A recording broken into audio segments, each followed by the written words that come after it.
My friend, Jessica, was about to turn 25. She didn't want a big party or a big gathering with friends, just a quiet family celebration around the table with salads, cake, and alcohol. Just the usual. I racked my brains, trying to think of what to get her. I wanted something special because it was a milestone birthday. The era of soft toys, even the biggest ones, was over. Last year, I had gotten her favorite perfume, which she adored, but it was still going strong, and I didn't want to repeat myself. Her parents were going to get her a new cell phone, so that option fell away. Her laptop worked fine, and she wouldn't let me get her something that expensive anyway, even though I didn't mind. I asked her parents and friends for ideas, but no one had any good suggestions. The day before her birthday, inspiration struck me.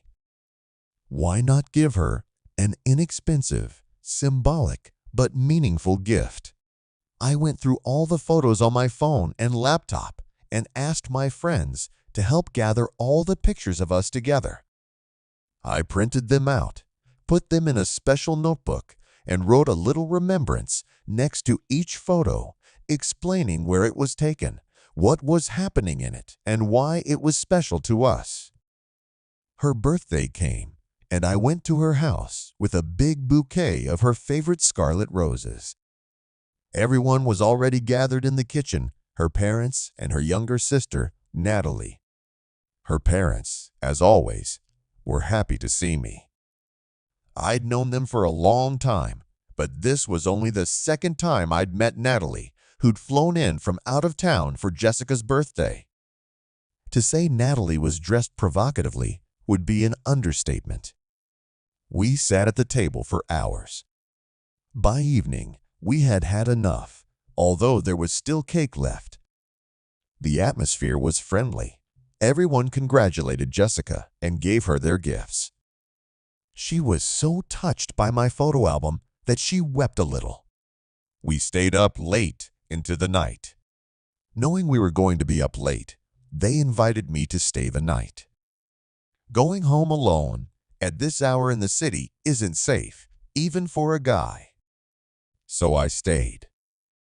Jessica's parents had long since gone to bed, and Jessica had promised to help me lay out the couch, but she accidentally fell asleep. She had been running around all day, and I forgave her for being so tired. Her little sister Natalie came out, holding a stack of linens. "Here's the bedding. This is where you'll sleep," she said.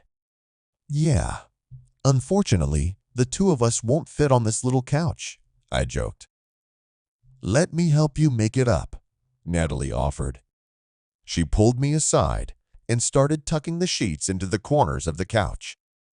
I could have done it myself, but she insisted on helping, so I just stood there and watched her. When she stood up, without thinking, I leaned over and gave her a quick kiss on the lips. "Hey, handsome, easy," she said without the slightest hint of embarrassment. At this point, I wanted to continue. I was lucky no one heard us. When it was over, we went to bed. Afterward, I lay staring at the ceiling, the weight of what had just happened weighing on me. The refrigerator hummed faintly from the kitchen, and the house was silent. Natalie slipped away to her room, leaving me alone on the couch, but my thoughts raced.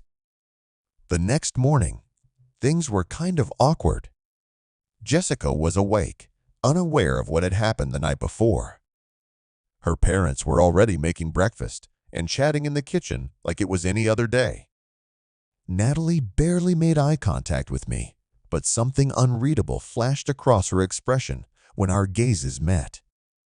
I realized it wasn't something I could just brush off. But what had I done? It was like a dream, something I should have stopped, but at that moment couldn't. As I left Jessica's house that morning, my mind was heavy with the weight of the mystery I now carried within me.